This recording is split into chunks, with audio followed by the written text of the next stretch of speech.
dass ich fleißig gewesen bin, dass ich gearbeitet habe, dass ich mich in diesen Jahren für dich eingesetzt habe, dass ich anständig meine Zeit verwendet habe im Dienste meines Volkes.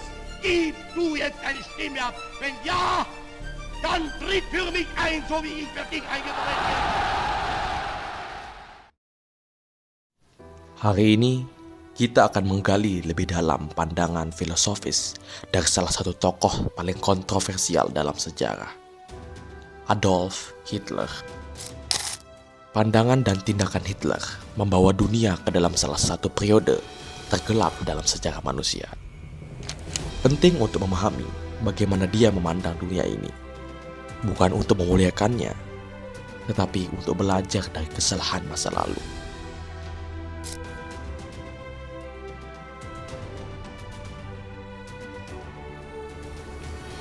Adolf Hitler lahir pada tahun 1889 di Brno, IJN, Austria. Setelah gagal menjadi seniman, dia menemukan jalan hidupnya dalam politik dan akhirnya menjadi pemimpin partai Nazi. Pandangan dunianya terangkum dalam bukunya Mein Kampf yang ditulis saat ia dipenjara pada tahun 1924 setelah kudeta yang gagal. Mein Kampf adalah manifestasi dari ideologi dan filosofi Hitler. Buku ini menguraikan pandangannya tentang ras, sejarah, dan politik. Hitler percaya bahwa sejarah adalah perjuangan antar ras dan bahwa ras Arya yang menurutnya termasuk orang Jerman adalah yang paling unggul.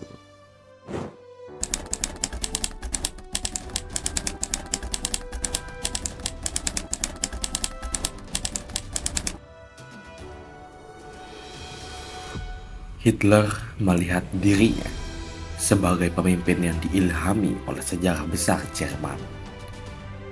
Dia menganggap bahwa seorang pemimpin yang kuat harus muncul untuk membimbing rakyat Jerman menuju kejayaan dan kemurnian rasial. Hitler mengembangkan kultus pribadi yang kuat, memanfaatkan propaganda untuk menanamkan ideologi Nazi di benak rakyat Jerman. Dia menggambarkan dirinya sebagai penyelamat bangsa yang akan membebaskan Jerman dari musuh-musuhnya, baik dari dalam maupun luar.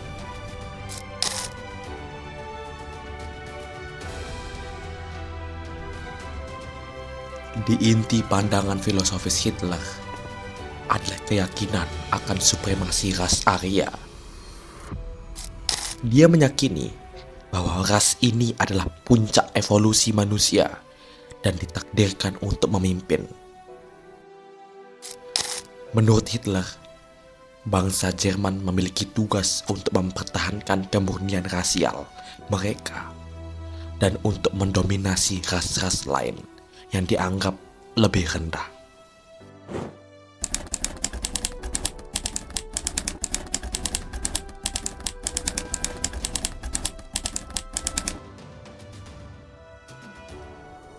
Pandangan tersebut sangat berbahaya karena mendukung ideologi kebencian dan diskriminasi yang kemudian menjadi dasar bagi kebijakan genosida dan pembersihan etnis yang dilakukan oleh Nazi.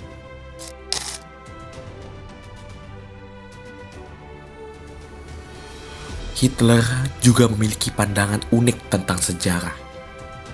Dia meyakini bahwa sejarah adalah medan perang antar ras dan bangsa.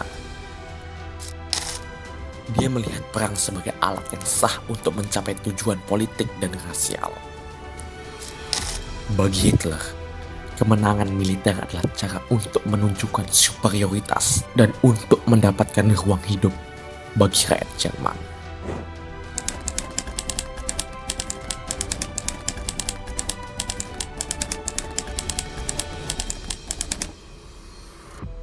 Pandangan ini mendorong ambisi teritorial Hitler yang mengarah pada invasi Polandia pada tahun 1939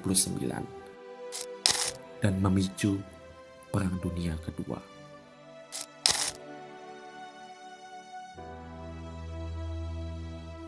Hitler percaya pada konsep kepemimpinan otoriter.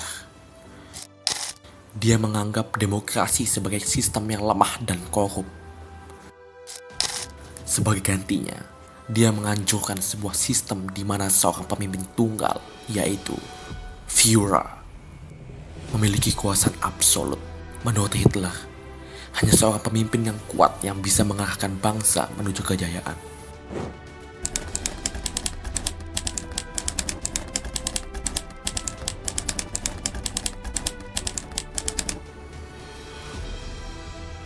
Hitler menggunakan kekuasaan absolutnya untuk menerapkan kebijakan yang brutal dan menindas, mengeliminasi lawan politik, dan mengawasi rakyat Jerman dengan ketat.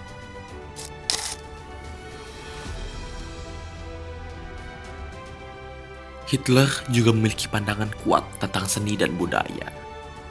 Dia percaya bahwa seni harus mencerminkan nilai-nilai rasial dan nasionalis. Seni modern dan avant-garde dianggap dekaden dan merusak. Sedangkan seni klasik dan heroik dipromosikan sebagai perwujudan kemurnian ras Arya.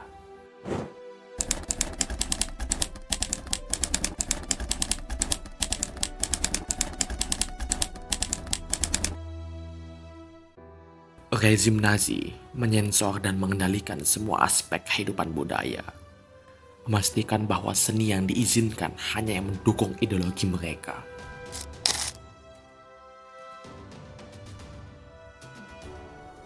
Pandangan dunia Hitler mencapai puncaknya dalam kekejaman Holocaust.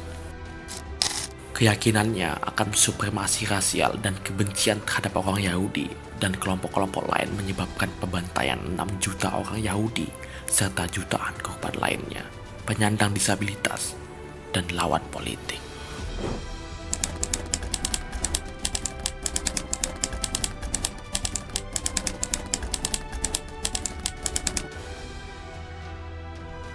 Holocaust adalah contoh paling ekstrim dari kebijakan genosida yang didorong oleh ideologi, kebencian, dan ekstremisme nasionalis. Kita telah mengeksplorasi pandangan filosofis Adolf Hitler.